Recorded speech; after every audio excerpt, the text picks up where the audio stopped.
যা প্রচণ্ড গরম পড়েছে, এই গরমে যেন তেল মশলাযুক্ত খাবার একদমই ভালো লাগছে না, আর মুখে রুচি যেন একদমই নেই। তো এই রকমই একটা পরিস্থিতিতে এইরকম একটা হালকা পাতলা রেসিপি আমার মনে হয় সবার খুবই ভালো লাগবে। দেখুন, বাজার থেকে হাজব্যান্ড লাউ ডোগা বা লাউ শাক নিয়ে এসেছিলো, তার থেকে দেখুন আমি তার একেবারে ডোগাগুলোকে কেটে রেখেছি। এর মধ্যে থেকে ফুল আর এই লম্বা লম্বা সরু সরুগুলো কেটে বাদ দিয়ে এর যতটা সম্ভব আঁশ যদি হাত দিয়ে তুলতে পারেন তো তুলে নেবেন। এইভাবে আমি কয়েকটা লাউ ডোগা নিয়ে নিয়েছি। রেসিপিটা খুবই সিম্পল, কিন্তু বানিয়ে দেখুন, গরম ভাতে খেতে খুবই ভালো লাগবে। আর আপনার মনও তৃপ্ত হয়ে যাবে যে না, আজকে কয়েকটা ভাত খেলাম, কারণ এই এটা দিয়েই আপনি পুরো ভাতটা খেতে পারবেন। আমি প্রথমে এর মধ্যে সবুজ সবুজ অনেক পোকা থাকে বলে আমি লবণ দিয়ে 10 থেকে 15 মিনিটের মধ্যে একটু ডুবিয়ে রাখলাম। কারণ লাউ শাক যখন কাটতে বসি সবসময় দেখি বেশ সবুজ সবুজ একটা ছোটো ছোটো পোকা থাকে, যার জন্যে। আর শাক এমনিতেই যে কোনো শাকই লবণ জলে বা হলুদ জলে ডুবিয়ে রাখা বা ভিনিগারের জলে খুবই দরকার, কারণ যা পোকামাকড় আছে।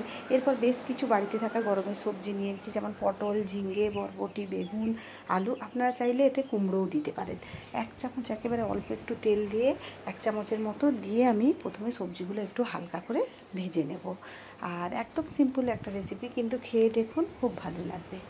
এরপরে দেখুন, এটা একটু যখন ভাজা ভাজা হয়ে যাবে, আমি এর মধ্যে এখানে 2 মুঠোর মতো মুসুর ডাল ধুয়ে রেখেছিলাম দিয়ে দিলাম। পরিমাণটা আপনারা আপনাদের মতো করে নেবেন।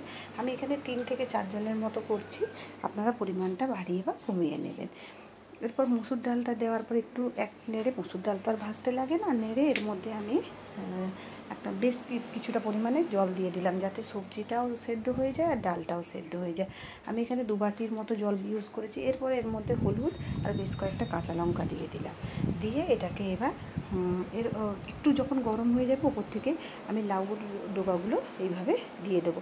একবার বানিয়ে দেখুন না, কথা দিচ্ছি খেতে খুব ভালো লাগবে। আর একদম সিম্পল পাতলা একটা রেসিপি, যেটা এই প্রচণ্ড গরমে খুব ভালো লাগবে। আমি বেশ স্বাদ মতো লবণ দিয়ে দিলাম, কিন্তু যদি পরে মনে হয় তাহলে আবার একটু অ্যাড করব। ঢাকা দিয়ে আমি এখন 10 থেকে 12 মিনিটের মতো একেবারে স্লো ফ্লেমে এটাকে হতে দিলাম। দেখুন সব কিছু কত সুন্দর সেদ্ধ হয়ে গেছে, খুব সুন্দর একটা গন্ধ বেরিয়েছে।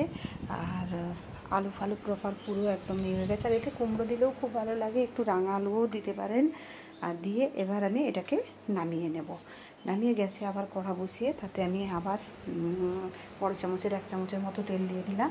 এরপর আমি 2টো শুকনো লঙ্কা, একটা তেজপাতা ফোড়ন দিয়ে এর মধ্যে আমি 1/2 চামচের মতো আমি 5 ফোড়ন দিলাম। আমি এই রকম রেসিপিতে একটু 5 ফোড়নই প্রেফার করি। আপনারা যদি মনে করেন তো জিরেও দিতে পারেন, তবে 5 ফোড়নটা দিলে বেশি ভালো লাগে, গন্ধটা খুব ভালো আসে।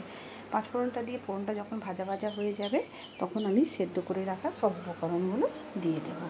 দুর্দান্ত লাগে, একসঙ্গে হুড়মুড়িয়ে দিতে যাবেন না, হাতে কিন্তু লাগবে, কারণ ডাল ভীষণ ছিটকে ছিটকে আসে। গ্যাসের ফ্লেমটা স্লো করে, পারলে এই সময় না হয় গ্যাসের ফ্লেমটা অফই করে দেবেন, দিয়ে তারপর দেবেন, নাহলে ভীষণ ছিটকায় ডাল। আমার লবণটা একটু কম মনে হয়েছিল বলে আমি এতে একটু আরেকটু লবণ অ্যাড করলাম। তখন আমি পুরোপুরি পরিমাণ মতো আরেকটু দিয়ে দিলেই হতো, কিন্তু আমার মনে হয়েছিল একটু লবণটা কম হবে, তো লবণটা আপনারা দেখেই দেবেন। দিয়ে এবার এটাকে আমি আরও 5 মিনিটের মতো একটু ভালো করে ফুটিয়ে নেব, যাতে সব কিছু খুব ভালোভাবে মিশে যায়। আর পারলে কয়েকটা আলু ভেঙেও দিতে পারেন, একটু মাখা মাখা হয়ে যাবে। আপনাদের কেমন লাগলো আমার এই সিম্পল রেসিপিটা? যদি ভালো লাগে তো এরপর গ্যাসের ফ্লেমটা অফ করে দেবো, দিয়ে চলুন গরমা গরম সার্ভ করে দেওয়া যাক। আপনাদের কেমন লাগলো অবশ্যই